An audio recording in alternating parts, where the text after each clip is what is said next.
नमस्कार, स्वागत है आपका। आप देख रहे हैं हलसी प्रखंड एक नज़र। लखीसराय जिले के हलसी प्रखंड मुख्यालय स्थित अंबेडकर भवन सभागार में बिहार के प्रथम मुख्यमंत्री बिहार केसरी डॉक्टर श्री कृष्ण सिंह की 135वीं जयंती मनाई गई।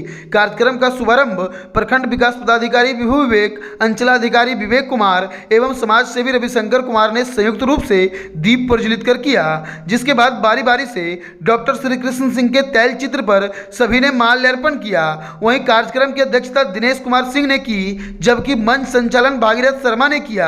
कार्यक्रम में मुख्य अतिथि के रूप में लोजपा नेता रविशंकर कुमार उर्फ अशोक सिंह ने कहा कि बिहार उनके मात्र 10 वर्षों के शासनकाल में उद्योग, कृषि, सिंचाई, स्वास्थ्य, कला व सामाजिक के क्षेत्र में काफी उल्लेखनीय कार्य किया था। उन्होंने आजाद भारत की पहली रिफाइनरी बरौनी ऑयल रिफाइनरी, आजाद भारत का पहला खाद कारखाना सिंदरी व बरौनी रासायनिक खाद कारखाना, एशिया का सबसे बड़ा इंजीनियरिंग कारखाना भारी उद्योग निगम HEC हटिया, देश का सबसे बड़ा steel plant SAIL Bokaro, Barauni dairy, Asia का सबसे बड़ा रेलवे यार्ड गढ़ड़ा, आज़ादी के बाद गंगोत्री से गंगा सागर के बीच प्रथम रेल सड़क पुल राजेंद्र पुल, कोसी प्रोजेक्ट, पूसा व सबौर का एग्रीकल्चर कॉलेज, बिहार भागलपुर रांची विश्वविद्यालय इत्यादि जैसे कई अनगिनत उदाहरण हैं। वहीं मौजूद दिनेश कुमार सिंह ने बताया कि जमींदारी प्रथा जैसे सामाजिक कोड़ का उन्मूलन कर श्री कृष्ण बाबू बिहार केसरी की उपाधि प्राप्त किए थे। संचालक भागीरथ शर्मा सहित अन्य लोगों ने भी अपने विचार रखे और श्री कृष्ण सिंह के मुख्यमंत्री रहते हुए उनके कार्यकाल की उपलब्धियों को गिनाया। इस दौरान धीरा पंचायत के मुखिया गोपाल कुमार, लखन साहू, लाल बहादुर केवट, अविनाश कुमार सिंह, रामाशीष सिंह, योगेंद्र सिंह, अवधेश सिंह आदि उपस्थित रहे।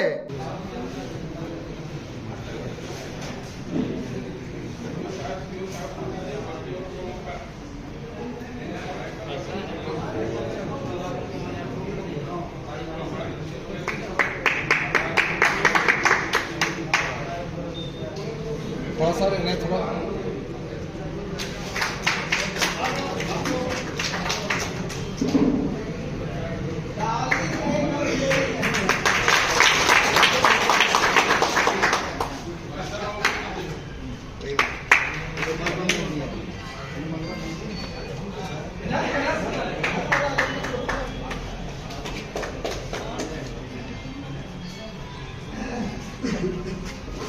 माननीय प्रखंड विकास पदाधिकारी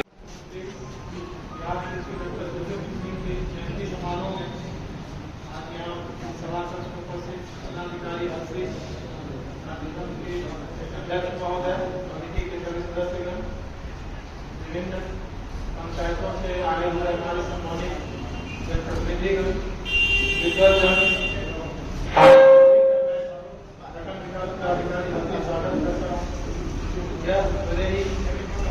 मेरे लिए एक सौभाग्य की बात है कि आज इस महापुरुष के जयंती समारोह में मुझे भी आप लोगों द्वारा आमंत्रित किया गया और अपने विचार व्यक्त करने का सौभाग्य दिया गया। इसके लिए मैं और इस महापुरुष की जयंती को पिछले 5 साल से लगातार इस सम्मानपूर्वक मनाने के लिए इस समिति को मैं हृदय से धन्यवाद देता हूँ। कई व्यक्ति आते हैं, जाते हैं, लेकिन बहुत कम ही ऐसे होते हैं जो अपनी ऐसी छाप छोड़ के जाते हैं जो युगों तक लोगों को प्रभावित करती रहती है, रास्ता दिखाती रहती है। बिहार के वो पहले मुख्यमंत्री से एक ऐसे राज्य के जो आपस में क्या कहते पूरी तरह से प्राचीन काल से एक तरह से कहिए तो बिल्कुल गरीबी के चंगुल में फंसा हुआ था, जातिवाद, धर्मवाद, क्षेत्रवाद में बिल्कुल बटा हुआ था और ऐसे राज्य को संभालना, उसे आगे बढ़ाना और भविष्य के लिए तैयार करना ये कितनी बड़ी चुनौती थी, यह वही व्यक्ति समझ सकता था जो उनके जैसा व्यक्तित्व का धनी होता। श्री कृष्ण बाबू जिस समाज से बिलोंग करते थे, जहाँ से वो आते थे, वो पूरी तरह से जमींदारों का समाज था और निश्चित तौर पर जब व्यक्ति कुछ भी करने जाता है तो वो सबसे पहले अपने परिवार, अपने समाज का हित देखता है। लेकिन उन्होंने वो ऐसे व्यक्तित्व थे जिन्होंने पूरे भारत में जमींदारी उन्मूलन का एक ऐसा मॉडल दिया जिसे पूरे भारत में लागू किया गया। उन्हीं का एक प्रयास था कि किसानों को जमींदारों से मुक्ति मिले, सभी किसानों को उनका वाजिब हक मिले। और इसके लिए उन्होंने अपने समाज, अपने लोगों के अलग जाकर उन्होंने पूरे बिहार के लिए सोचा, पूरे देश के लिए सोचा। और यह उन्हीं का बनाया हुआ जमींदारी मॉडल था जिसे कि पूरे भारत ने अपनाया। इसी प्रकार वर्तमान झारखंड राज्य में जो देवघर मंदिर है, जो आज सबके लिए सर्वसुलभ है, इसे भी सर्वसुलभ केसरी जी ने, श्री कृष्ण बाबू ने किया था। और इसके लिए उन्होंने लाठियां भी खाई थी, लेकिन अपने निश्चय से वो डिगे नहीं, हटे नहीं। और उन्होंने जो सबसे निचले तबके के लोग थे हमारे समाज के, उन्हें उनका अधिकार दिया। इसी प्रकार आज आप देख सकते हैं कि वर्तमान बिहार में जितने भी औद्योगिक संस्थाएं हैं, यूनिट्स हैं, या वर्तमान झारखंड में भी जितने भी हैं, उसमें से 90% से ज्यादा आज भी उन्हीं के द्वारा बनाए गए हैं। उन्हीं के समय में जो शुरू किया गया था वो आज कितनी बड़ी उनकी दूरदृष्टि थी, कितने वो महान थे, क्या उनकी सोच थी, इसी से परिलक्षित होता है। आज का जो बिहार हम देख रहे हैं, इसकी चाहे प्रशासनिक व्यवस्था हो, आर्थिक व्यवस्था हो, सब पर आपको कृष्ण बाबू की छाप मिलेगी। निश्चित तौर पर काफी वक्ता है, बहुत से लोग हैं, वो भी अपने विचार रखेंगे। और हमें आगे भी जो हमारे हर व्यक्ति आएंगे, निश्चित तौर पर वो बताएंगे। उनके व्यक्तित्व के कुछ अनछुए पहलू तो ऐसे हैं जिससे हम लोग अवगत होंगे। और शायद हमारे लिए भी यह काफी सौभाग्यपूर्ण होगा कि हम उनके बताए हुए रास्तों पर चले और एक बिहार जो है उसे मजबूत, जो उनका सपनों का बिहार था, उसे मजबूत बनाए। धन्यवाद। यहाँ मुखियागढ़ उपस्थित हैं और भी गणमान्य लोग यहाँ उपस्थित हैं जो मंच पर, और जो सामने हमारे बाकी ग्रामीण जो भाई बंधु हैं लोग यहाँ उपस्थित हैं। आप सभी का मैं स्वागत करता हूँ और आप सभी इस कार्यक्रम के आयोजनकर्ता को धन्यवाद देता हूँ कि इस महत्वपूर्ण मौके पे मुझे यहाँ पे आमंत्रित किया गया। जैसा कि हम सभी लोग जानते हैं कि श्री कृष्ण बाबू की आज जयंती है और वो बिहार के पहले मुख्यमंत्री होने के नाते जितनी भी चीज़ों को यहाँ पे शुरू किया गया है और जो भी चीज़ें थी, जब देश आज़ाद हुआ और फिर बिहार राज्य तो देश की स्थिति बहुत खराब थी और उसमें भी बिहार राज्य की स्थिति और ज़्यादा खराब थी, तो उस स्थिति से उसको निकाल के आज तक ले आने में उनकी जो भूमिका है वो बहुत ही महत्वपूर्ण है और अतुलनीय है।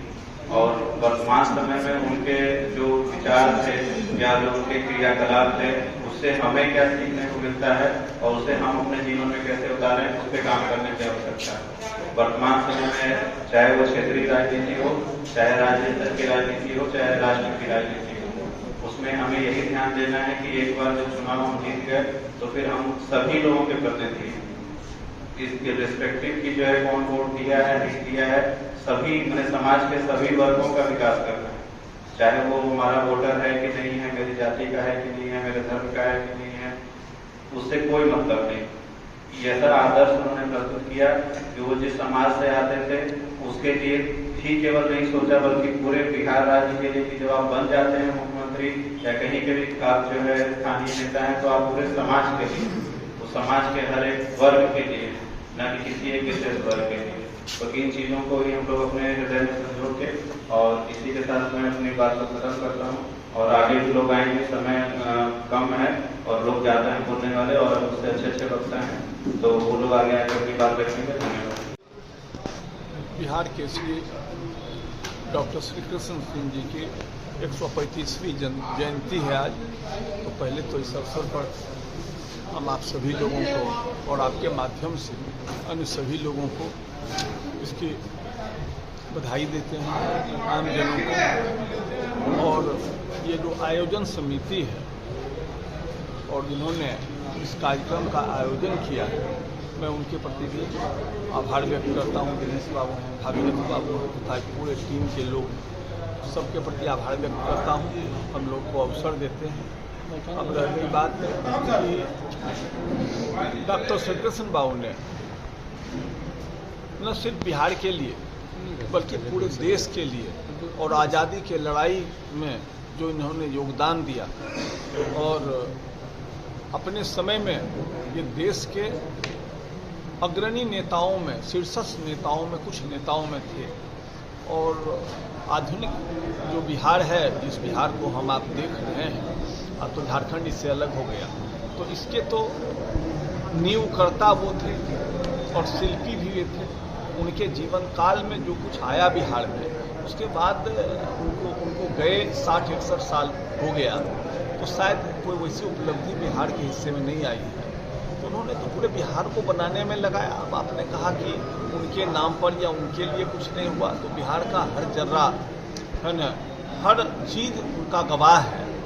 अब ये अलग बात है कि जो हमारी पीढ़ी है या जो आने वाली पीढ़ी है वो इसके बारे में ज़रूर सोचे कि जिन्होंने अपना पूरा जीवन बिहार के लोगों को अर्पण कर दिया, तो उनके लिए, उनके सम्मान के लिए, और सिर्फ उनके सम्मान के लिए क्या, बिहार के सम्मान के लिए निश्चित रूप से कुछ किया जाना चाहिए। हलसी में भी किया जाना चाहिए, लखीसराय में भी किया जाना चाहिए, और पूरे बिहार में किया जाना चाहिए। हम लोग कई वर्षों से मना रहे हैं और यह परंपरा हम अपने टीमों से भी अनुरोध करते हैं कि भाई ये परंपरा टूटे नहीं।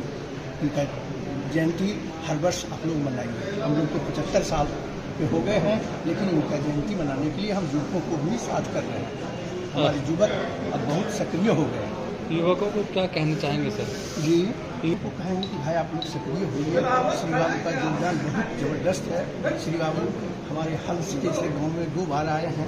आज नहर उन्हीं का देन है, जो कि हम लोगों को चल रहा है नहर उन्हीं का है। हमारे सक्रिय नेता थे हरी शर्मा, उन्होंने ही यहाँ उनको बुलाया और मैंने खड़खड़िया से ले गए थे कुंदर तक। तो श्री बाबू जो वजन था टूट गया, लेकिन फिर भी बहुत उनको था। और उनके बेटा के शादी में भी यहाँ आए हैं श्री बाबू 2 बार आए हैं। पूछिए। और ये अच्छा, कुछ छोटा मोटा फंक्शन के बाद शुरू होगा। रखा था एक कार्यक्रम, यहाँ के जो स्थानीय कुछ अच्छे मेधावी छात्र हैं जिन्होंने नीट का एग्जाम निकाला था, जिन्होंने दरोगा का निकाला था, संयुक्त जहाँ रोज कर रहे थे,